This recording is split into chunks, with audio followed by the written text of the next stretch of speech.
Welcome to Jazz Piano Skills. I'm Dr. Bob Lawrence.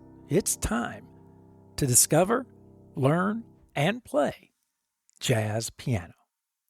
Today you are going to discover inverted melodic shapes for the dominant sound. You are going to learn how to construct inverted melodic dominant shapes using ascending and descending arpeggio and scale motion. And you are going to play inverted melodic dominant shapes using enclosures in all 12 keys to develop jazz vocabulary for improvising. So as I always like to say, regardless of where you are in your jazz journey, a beginner, an intermediate player, an advanced player, or even if you are an experienced professional, you will find this Jazz Piano Skills podcast lesson exploring inverted melodic dominant shapes to be very beneficial. If you are a new listener to the Jazz Piano Skills podcast, I want to personally invite you to become a Jazz Piano Skills member. Visit JazzPianoSkills.com to learn more about the abundance of jazz educational resources and services that are available for you to use. For example, as a Jazz Piano Skills member, you will have access to all of the educational podcast packets, the illustrations, the lead sheets, and the play-alongs that are developed and are available for every podcast episode. You will also have access to the sequential jazz piano curriculum, loaded with comprehensive courses using a self-paced format, educational talks, interactive media, video demonstrations, play-alongs, right? Invaluable tool, invaluable courses for you to be using. You have access to all of them. You'll also have access to the online weekly masterclasses, which are, in essence, a 1-hour online lesson with me every week. You will also have access to the private jazz piano community, the global jazz piano community, which hosts a variety of engaging forums, podcast-specific forums, and course-specific forums for you to enjoy. And last, but certainly not least, you will have access to unlimited private, personal, and professional educational support. Again, visit JazzPianoSkills.com to learn more about all of the educational opportunities and how easily it is to activate your membership. If you have any questions at all, please let me know. I am always happy to spend time with you and to help you in any way that I can. Okay, let's discover, learn, and play jazz piano. Let's discover, learn, and play the inverted melodic shapes for the dominant sound. Last week, we explored inverted melodic shapes for the major sound. And I started that episode by stating that one of the biggest hurdles, if not the biggest hurdle, that all aspiring jazz pianists have to face, have to jump, both mentally and physically, is the ability to establish a nexus, a link between harmony and melody, and to do so in such a way that the two actually become one.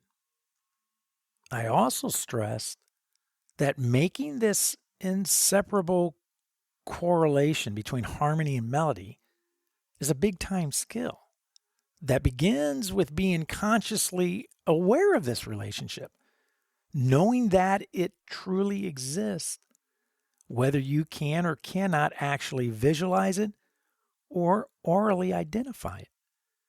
So today we continue our exploration of inverted melodic shapes, and we do so by placing the dominant sound in the spotlight.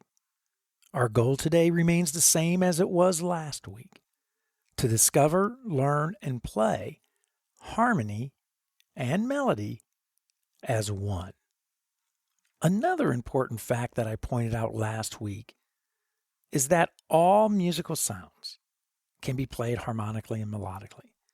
In other words, all major, dominant, minor, half diminished, and diminished sounds can be played harmonically as a chord and melodically as an arpeggio or scale. And knowing this important fact actually transforms the way you approach practicing. How so?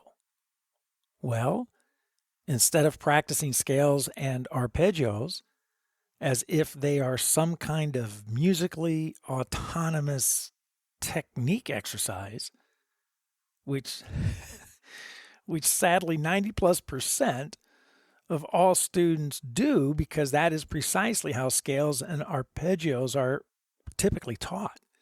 In fact, that is precisely how scales and arpeggios are taught. They are taught solely as a technique exercise that will help you develop good fingerings, which is 100% true.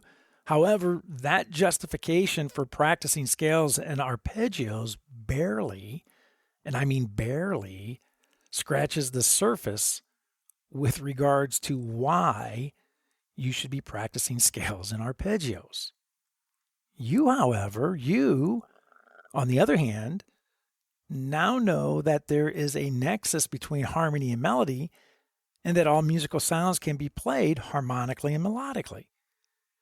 And because of this knowledge, you will begin practicing scales and arpeggios not as mere technique exercises, but as melodic lines that spawn directly from a specific harmonic sound. And not only that, you will begin to see and hear a single scale and arpeggio in relation to multiple chords, multiple harmonic shapes and sounds. See? A big-time skill that radically changes how you approach the study and performance of music. If you remember, during last week's podcast episode, I also used an analogy to illuminate, to magnify this inseparable relationship between harmony and melody. I presented a scenario of presenting to a classroom of kindergartner students a block of ice and a jug of water, and then asking the children if the two items were the same thing. Of course, their answer would be an emphatic no. And why? Well, because quite simply, they have not yet developed the cognitive skills, the cognitive abilities to understand that the same thing can appear in two different forms. So my point with that analogy was to, as vividly as possible, establish the oneness, the sameness of melody and harmony. So just as water can be both a solid and a liquid, musical sound can be both a solid and a liquid. Harmony is equivalent to the block of ice, the solid, a chord, and melody is equivalent to the jug of water, the liquid, arpeggios and scales. Once you conceptually understand music in this way, you begin to see harmony and melody as being one and the same. You see harmony and melody as the same thing. However, to solidify this relationship, to move it from a conceptual understanding to a physical reality, practical application, you must consistently practice this relationship. And that is exactly what we are going to do today with the dominant sound, as we did last week with the major sound. Okay, so today I am going to deal with the dominant sound only. We explored the major sound last week, and we will tackle the minor sound next week. I will be modeling everything today using C dominant. C dominant in root position, C dominant in first inversion, C dominant in second inversion, and C dominant in third inversion. Again, if you are not familiar with inversions or you simply need a quick refresher, then I would recommend spending some time with JazzPianoSkills curriculum. Spend time with that curriculum, specifically Course 3, that deals with each of the 12 dominant chords in root position and inversions. You can watch video demonstrations which will help illuminate inversions very clearly for you. They will be very helpful. And as the old saying goes, a picture is worth 1,000 words. So check it out. JazzPianoSkills curriculum, the course is Course 3. So let's begin with C dominant in root position. C, E, G, and B flat. Now I'm going to play the C dominant sound melodically in my right hand using ascending and descending arpeggio and scale motion. I mentioned this last week, and it's definitely worth mentioning again today. The fact that I'm referring to playing the C dominant sound in root position melodically is unfortunately an uncommon expression. Typically, when we hear of anyone speaking of chords in root position or any inverted shape, we tend to immediately begin thinking harmonically, right? We begin thinking chords. This is a very one-dimensional way of thinking that, if this is how you think, needs to come to an end quickly as possible. And that is the entire point of today's Jazz Piano Skills podcast episode, today's lesson, to get you truly thinking about harmonic shapes, root position, first inversion, second inversion, third inversion, melodically. And if you do, if you take last week's lesson, this week's lesson, and next week's lesson seriously, which I know you will, then your improvisational skills will begin to evolve and mature rapidly. I want to quickly mention, last week I used contemporary shell voicings in my left hand when playing the major arpeggios and scales in my right hand. Today, I will be using traditional dominant shell voicings in my left hand as I am playing the harmonic shapes melodically in my right hand. Now, you could choose to use any voicing you wish because our focus is going to be completely and entirely on the right hand and playing inverted harmonic shapes melodically. And again, if you need to do some voicing study, to quick refresher on voicings, then spend time with the Jazz Piano Skills courses 17 through 26, which will help you thoroughly learn the traditional and the contemporary left-hand shell voicings. I am going to approach playing the C dominant sound melodically as an exercise. No improvisation. In fact, I am not going to try to do anything fancy at all. I want to focus on playing the shape melodically, in time, no rushing, no dragging, and using proper jazz articulation and a proper jazz feel. So I'm going to begin with ascending and descending arpeggio motion.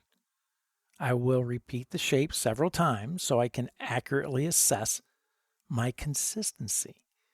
And then I will begin to play ascending and descending scale motion. Again, focusing on playing the shape melodically, in time, and using a proper jazz articulation and jazz feel. And once again, I will repeat the shape several times so I can accurately assess my consistency. So let's bring the ensemble in and check it out, and then we can talk about it. So here we go.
straightforward, right?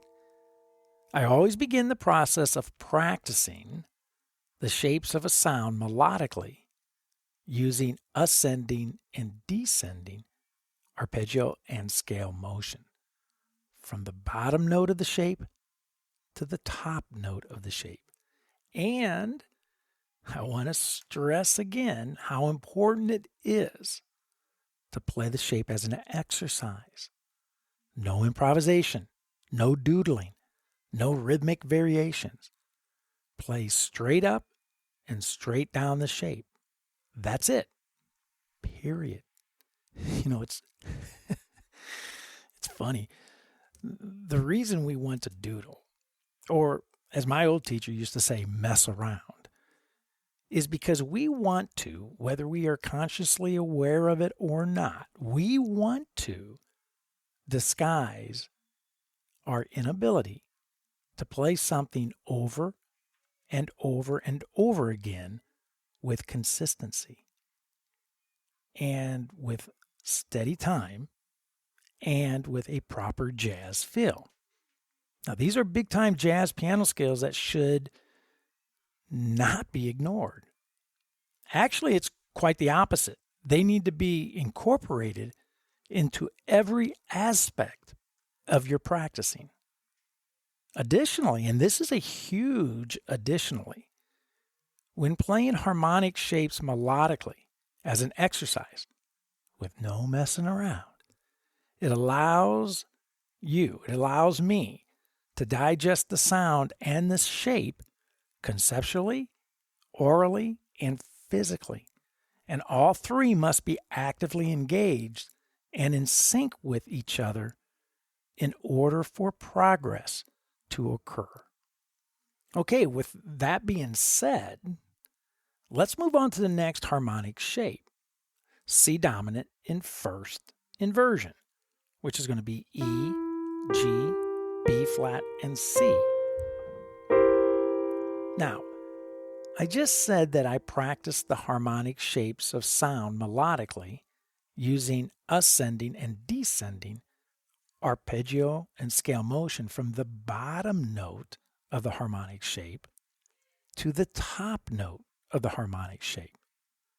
So in this case, my first inversion arpeggio motion will begin with the bottom note, the note E, and end with the top note, the note C.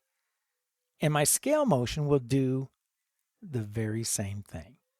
Begin with the bottom note, E, and end with the top note, C.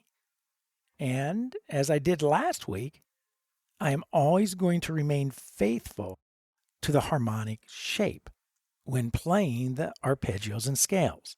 In other words, my scale will use only the notes that fall in between the bottom note of the harmonic shape and the top note of the harmonic shape. So my C dominant scale in first inversion is going to go from E to C. And that's it. In doing so, I illuminate the entwined relationship between harmony and melody. I begin to see them as one. Let's bring in the ensemble and play the C dominant sound melodically in first inversion.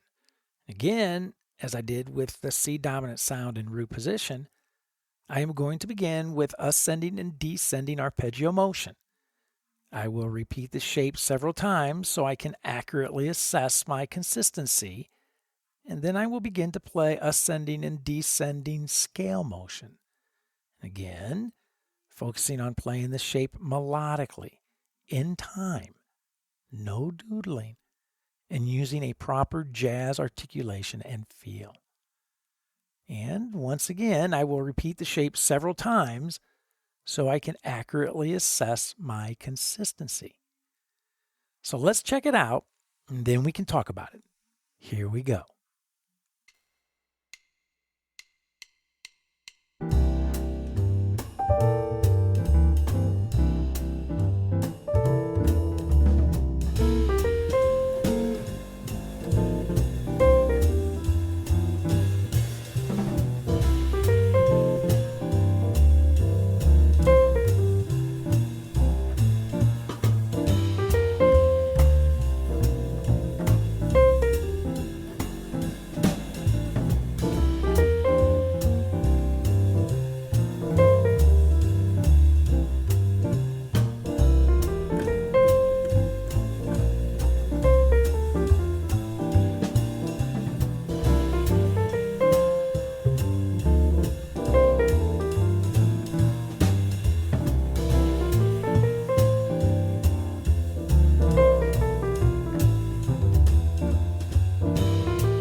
pretty cool stuff.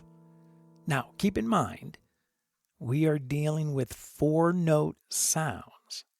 So therefore, we have 4 distinct shapes to get under our fingers.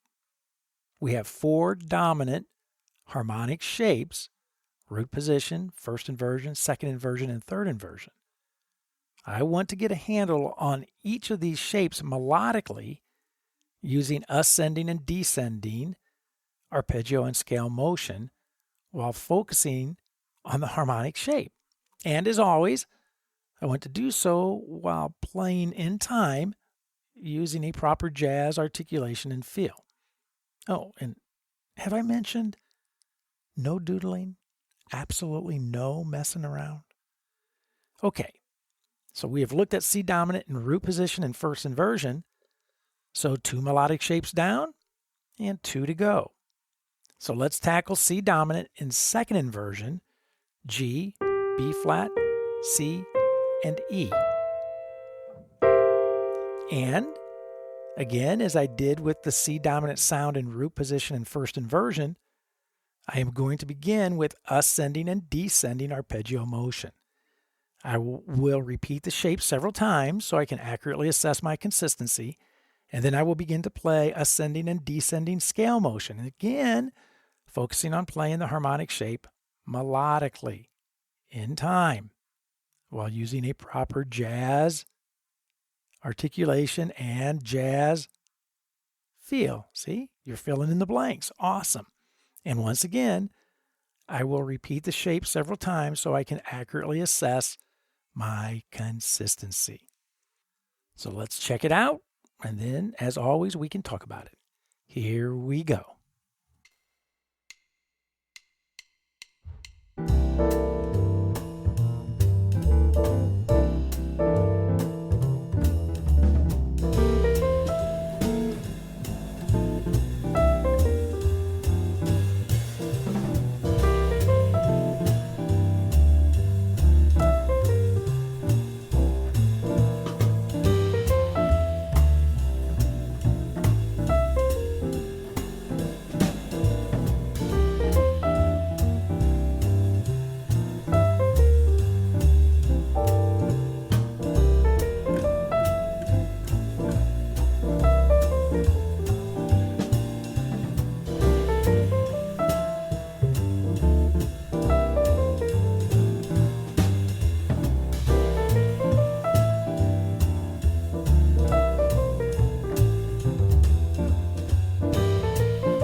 Again, I want to stress that I practice the harmonic shapes of sound melodically using ascending and descending arpeggio and scale motion from the bottom note of the harmonic shape to the top note of the harmonic shape.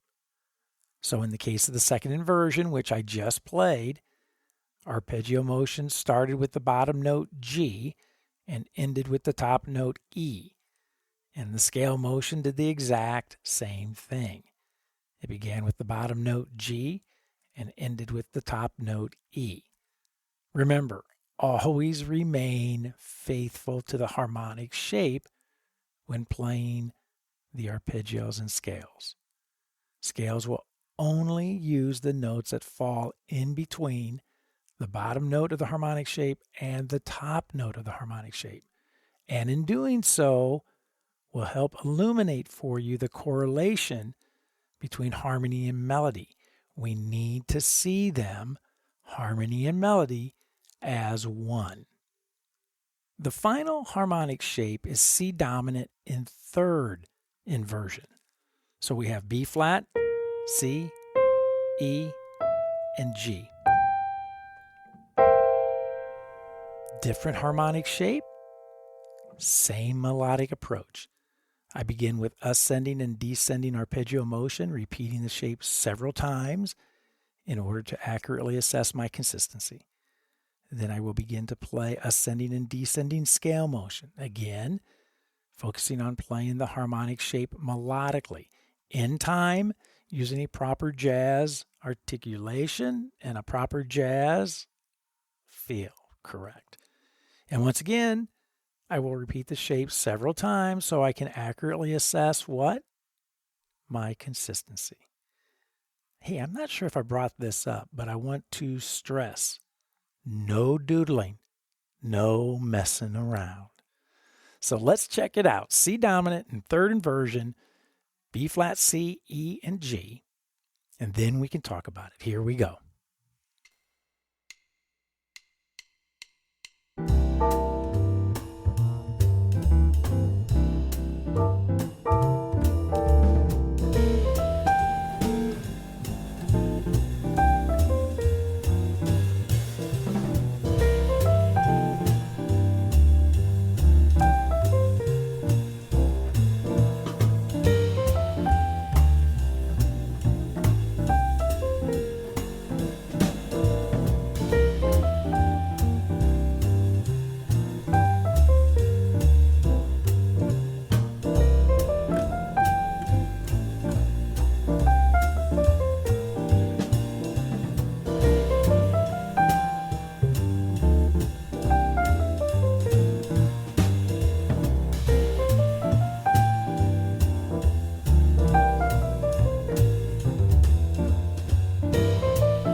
Now that we have practiced each of the C dominant harmonic shapes melodically, it's time to musically camouflage the arpeggios and scales as we did last week with the major shapes.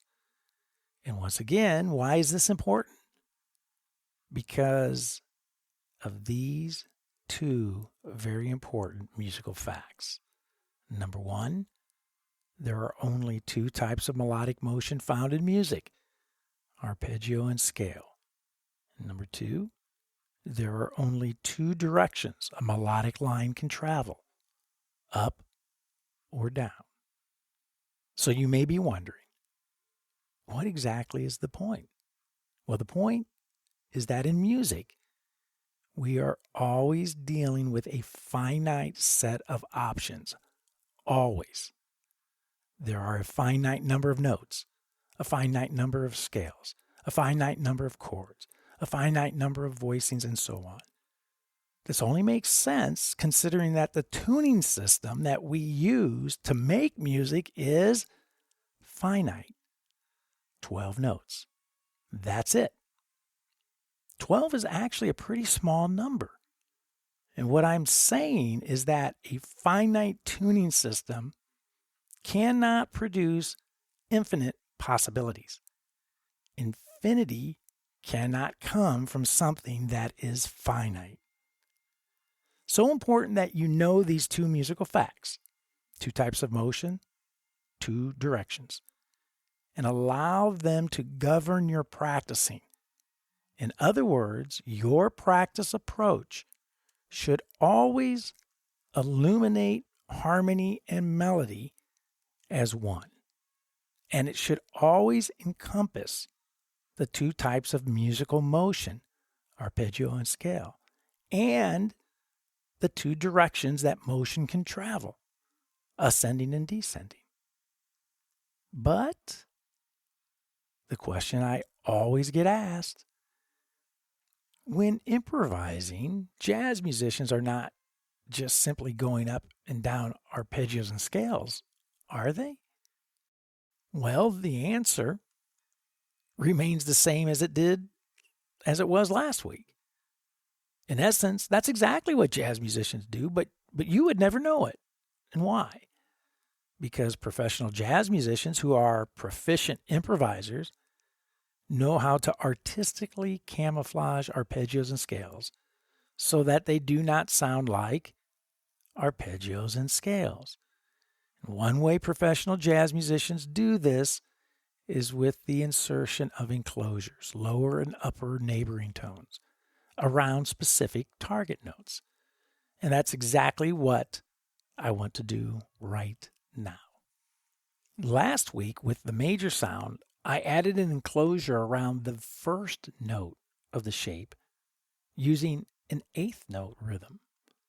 Today, however, I'm going to add the enclosure to the second note of the dominant shape using a triplet rhythm. Now, this may be an aha moment for you. It certainly was for me when I first realized that I could add enclosures to any note within the shape and use various rhythms in doing so. Wow. Talk about camouflaging arpeggios and scales. This will certainly do the trick, as you are about to hear. But before we dig in, and as I did last week as well, it's important that I take just a second to explain enclosures. Enclosures approach the selected target note using a lower neighboring tone, 1/2 step below the target note, followed by an upper neighboring tone, the closest diatonic note above the target note, followed by arpeggio or scale motion of the sound. Now, enclosures do not have to always follow this rule of thumb. And in fact, I would encourage you to trust your ears and make musical decisions based on the sound and not on the theory. I had a teacher who would constantly remind me. He used to say, "Bob, does it sound good? Well, then it's good. Bob, does it sound bad? Well, then it's bad." In other words, make musical decisions based upon how it sounds, regardless as to whether or not it is theoretically correct or theoretically incorrect. So back to C dominant and root position we go. I am going to add an enclosure around the note E, the second note of the shape, which will use the lower neighboring tone 1/2 step below the note E, which is the note E flat, and the first diatonic note above the note E, which will be the note F. I am going to practice playing the enclosure around the note E, followed by ascending and descending arpeggio motion. Then I will begin playing the enclosure, followed by ascending and descending scale motion. I'm always inserting some space between my arpeggios and scales for assessing purposes. And I always repeat each arpeggio and scale so I can accurately measure my consistency, articulation, feel, and time. And don't forget, I'm going to be playing the enclosure with my target note as a triplet. Now this should be fun. So let's bring the ensemble back in and check it out. Here we go.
Wow.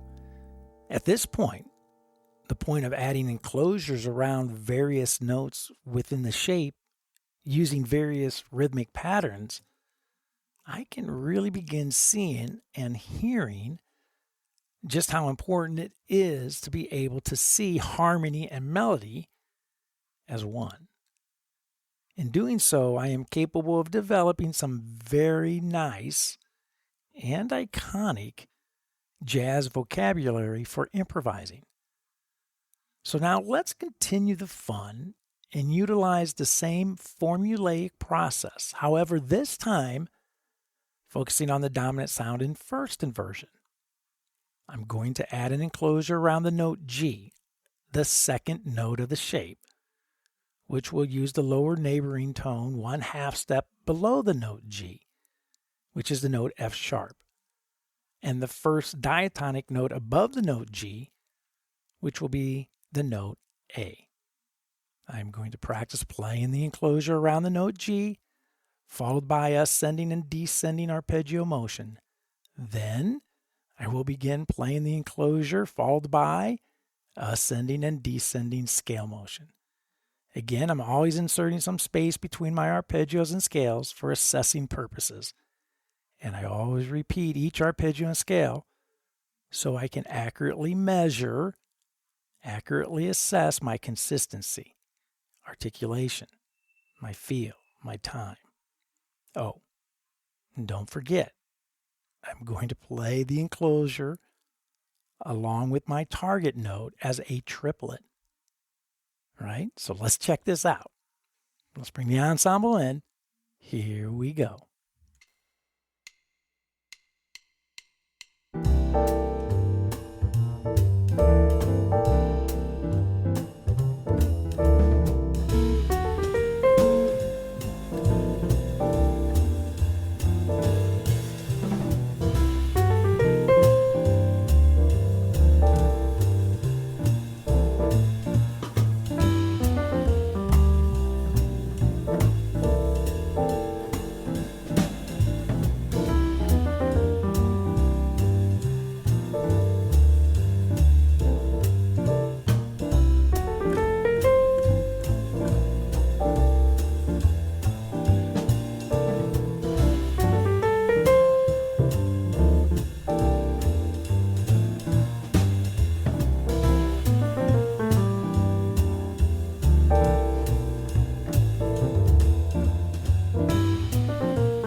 How awesome is this approach?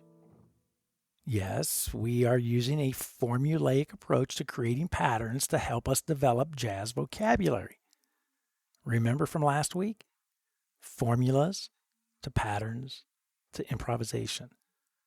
Or another way of stating this practice process is conceptual understanding to physical development to musical creativity.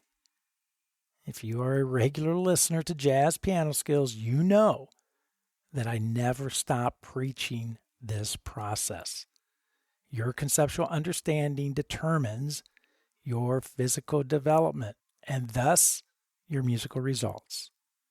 It all begins upstairs mentally before it can come out downstairs physically. Ultimately, it is your mind, your mental approach to music that escorts your hands and ears to new musical ideas. And this is precisely why I constantly remind all of you, all Jazz Piano Skills listeners, that if your conceptual understanding of music is incorrect or skewed, slightly skewed in any way, your physical development, your musical results will be severely limited or simply non-existent. Another important point I want to make, having a formulaic approach to creating patterns to help us develop jazz vocabulary allows us to easily replicate the process, not only from sound to sound, from chord to chord, but within the harmonic structure itself. Listen very carefully. If you cannot replicate your practice approach for the jazz piano skill you are studying, from sound to sound, chord to chord, key to key, then your practice approach is severely flawed. Give this some serious thought and always seriously critique your study and practice approach. Okay, let's move on to exploring the dominant sound in second inversion. I'm going to add an enclosure around the note B flat, the second note of the shape, which will use the lower neighboring tone 1/2 step below the note B flat, which is the note A, and the first diatonic note above the note B flat, which will be the note C. I am going to practice playing the enclosure around the note B flat, followed by ascending and descending arpeggio motion. Then I will begin playing the enclosure, followed by ascending and descending scale motion. And again, I'm always inserting some space between my arpeggios and scales for assessing purposes. And I always repeat each arpeggio and scale so I can accurately measure my consistency, articulation, my feel, and my time. Oh, one more thing. I'm going to be playing the enclosure along with my target note as a triplet. This should be fun. Some more fun. So let's bring the ensemble back in. And here we go.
Pretty darn cool, right? Now, a little side note. I am playing these examples today using a tempo of 140 simply for the sake of time. 140 is actually a pretty fast tempo, and I would encourage you to start at much slower tempos, 85, 100, 110. It is so important that you practice at tempos where you can easily manage the patterns while maintaining a good sense of time, feel, and articulation. Never, ever, ever sacrifice time, feel, and articulation for speed. It's a very bad trade-off that not only sounds musically bad, but it is extremely detrimental to your musical development. Okay, on to the dominant sound using the third inversion shape. I am going to add an enclosure around the note C, the second note of the shape, which will use the lower neighboring tone 1/2 step below the note C, which is the note B, B natural, and the first diatonic note above the note C, which will be the note D. I am going to practice playing the enclosure around the note C, followed by ascending and descending arpeggio motion. Then I will begin playing the enclosure, followed by ascending and descending scale motion. And as always, I'm inserting some space between my arpeggios and scales for assessing purposes, and always repeating each arpeggio and scale so I can accurately measure my consistency, my articulation, my feel, and my time. I know you know this, but just another reminder, I am going to be playing the enclosure along with my target note as a triplet. So let's bring the ensemble back in and let's do this. Here we go.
Now, I want to take just a few minutes, as I did last week with the major shapes, to pull back the curtain for you just a little bit so that you can hear where all of this dominant pattern practice is going.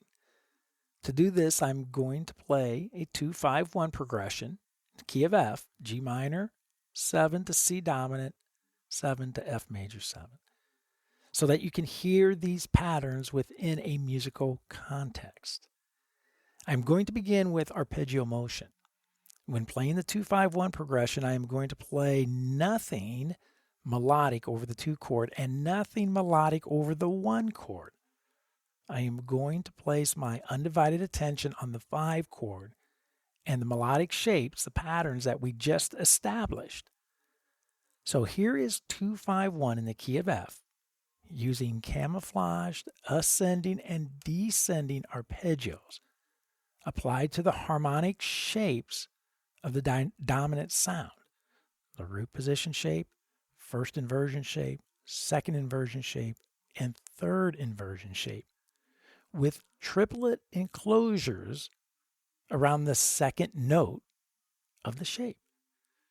I am going to slow down the tempo to 120 so that I am not moving through the shapes, the enclosures, triplets, too quickly. I want you to hear them.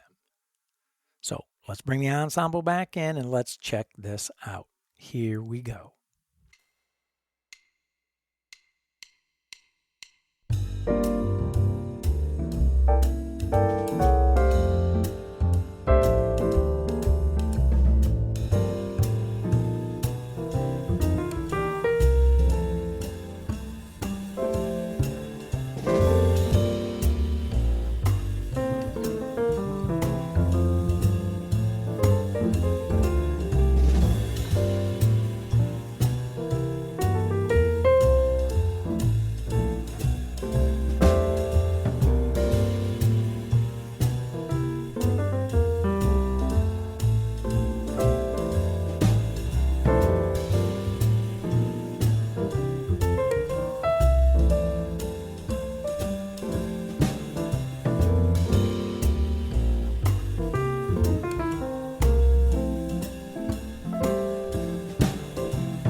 I love it. You can really begin to hear the formation of melodic motifs, these little ideas that will eventually flow into longer melodic phrases. So now let's do the very same thing, but this time use scale motion. And once again, when playing the 2-5-1 progression, I am going to play nothing melodic over the 2 chord and nothing melodic over the 1 chord. I'm going to place my undivided attention on the 5 chord and the melodic shapes, the patterns that we just established.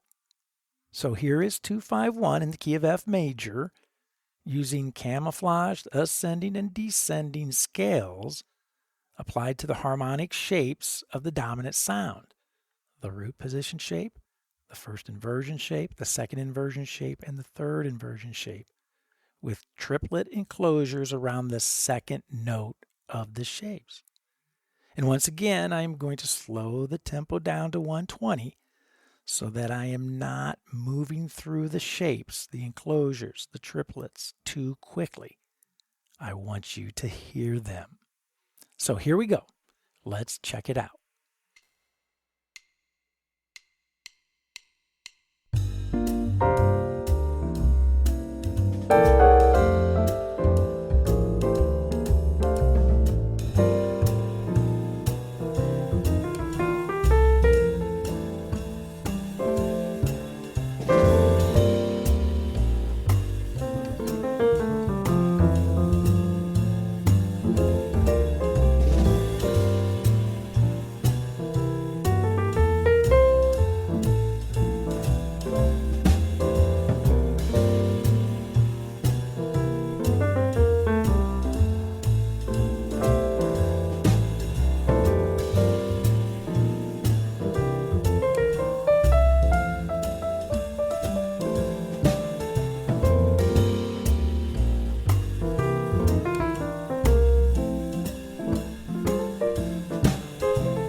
Wow. What can I say? At this point, I don't think I need to say anything.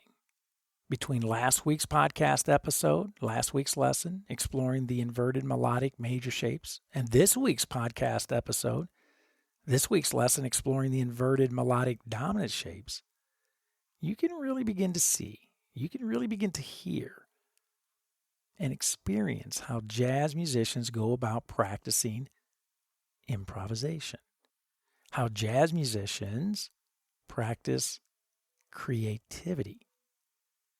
Now, your job is to apply everything we just explored using the C dominant chord to the remaining 11 dominant chords. And now, don't freak out. Remember last week I spoke about the difficulty with furniture that you have to put together? That after you assemble a piece of furniture that literally took you all day to figure out where all the blasted pieces go, you can now assemble that same piece of furniture in a matter of minutes if you had to do it all over again. Well, the same phenomenon holds true in music, especially when you are using formulaic approaches to practicing jazz piano skills that can be easily replicated. It gets easier and faster from chord to chord, from sound to sound. As always, we have covered a ton of ground today. So I want to take a moment to summarize, to outline the takeaways from today's episode, from today's lesson. Number one, you should always be thinking about practicing sound when practicing music. Major, dominant, minor, half diminished, diminished. Number two, you should always practice sound using the only 2 types of motion that exist in music, arpeggios and scale. Number 3, you should always practice sound using the 2 types of musical motion, arpeggio and scale, moving in the only 2 directions a melodic line can travel, ascending and descending, up or down. Number 4, When practicing melodic ideas based upon sound, motion, and direction, you must be consciously aware of your sense of time, your jazz feel, and your jazz articulation. These are essential jazz piano skills that need to be front and center always when practicing. And number 5, when practicing the camouflaging of arpeggios and scales, you must have a formulaic process to add various approaches, such as enclosures, so that you can easily replicate the camouflaging from sound to sound, chord to chord, and key to key. Well, I hope you have found this Jazz Piano Skills podcast lesson exploring inverted melodic shapes for the dominant sound to be insightful and, of course, beneficial. And don't forget, if you are a Jazz Piano Skills member, I will see you online Thursday evening at the Jazz Piano Skills Masterclass, 8 p.m. Central Time, to discuss this podcast episode lesson, Inverted Melodic Shapes, in greater detail and to answer any question that you may have about the study of jazz in general. Again, as a Jazz Piano Skills member, be sure to use the educational podcast packets for this podcast lesson and the Jazz Piano Skills courses to maximize your musical growth. Check them out at JazzPianoSkills.com. Likewise, make sure you are an active participant of the Jazz Piano Skills community. Get involved and contribute to the various forums. Make some new jazz piano friends. Always a great thing to do. And as always, you can reach me by phone, 972-380-8050, extension 211. By email, Dr. Lawrence, drlawrence @jazzpianoskills.com. Or by SpeakPipe, found throughout the Jazz Piano Skills website. Well, there's my cue. That's it for now. And until next week, enjoy the inverted melodic dominant shapes. Enjoy the journey. And most of all, have fun as you discover, learn, and play jazz piano.